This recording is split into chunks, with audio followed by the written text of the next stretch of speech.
Bonjour mes colombes, j'espère que vous allez bien. Moi, je vais super bien. Nous allons continuer avec nos deux versets de Somme 20 qui nous a parlé ceux qui s'appuient sur les chevaux et ceux qui s'appuient sur les chars. Et nous nous invoquons le nom de l'Éternel.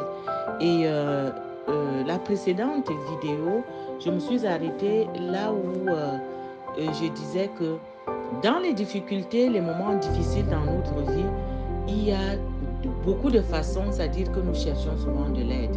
Et c'est à cela que nous allons continuer à développer aujourd'hui. Et avant de développer ça, je voudrais un peu voir ce que j'ai parlé, pourquoi j'ai parlé des chevaux et des chars. Qu'est-ce que ça dit le char peut représenter ou bien les chevaux peuvent représenter dans notre vie, dans notre marche sur la terre. Les chars peuvent être au maraboutage, rechercher le gris-gris, aller faire ce que les autres font souvent, ou bien lancer les courriers, ou bien tu cherches vraiment un secours, ou bien tu es en train peut-être de chercher, c'est-à-dire un raccourci, une vie facile quelque part.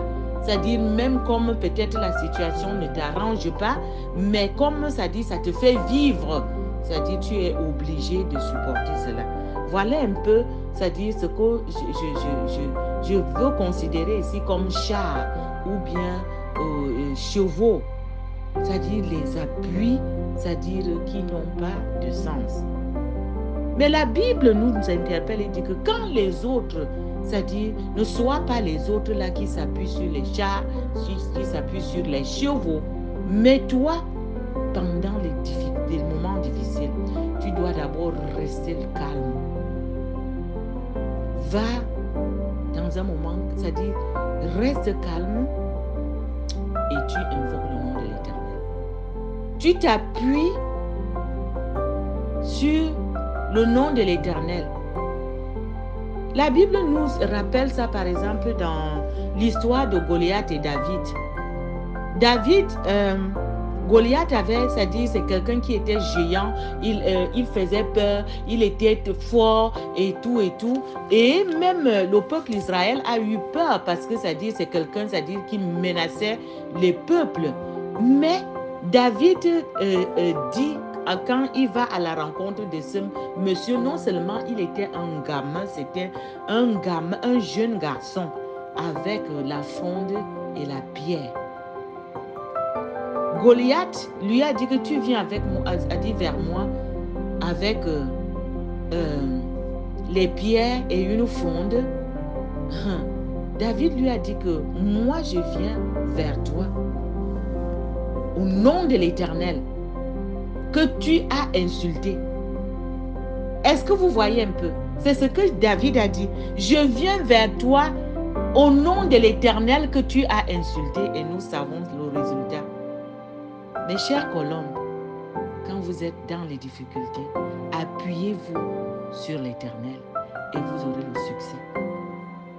Vous aurez un succès que personne ne pouvait même imaginer que tu peux en arriver là. Que le Seigneur nous aide.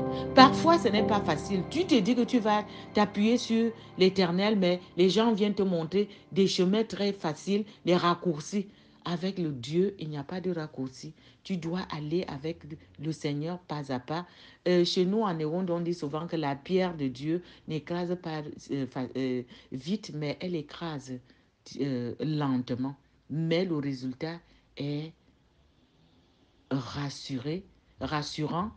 Le résultat apporte seulement de la joie. Je voudrais encore te dire à la fin aujourd'hui que le Seigneur t'accorde la grâce que pendant que tu es dans les moments difficiles, que tu viennes, que tu ailles vers lui. Que tu ailles vers lui. Il y a beaucoup d'exemples que nous pouvons prendre dans la Bible. L'Éternel est celui qui vient à notre secours quand nous sommes dans les moments difficiles. C'est lui seul qui peut nous sauver. C'est lui seul qui peut nous consoler. C'est lui seul qui peut apporter une grâce spéciale dans notre vie. Que le Seigneur vous bénisse.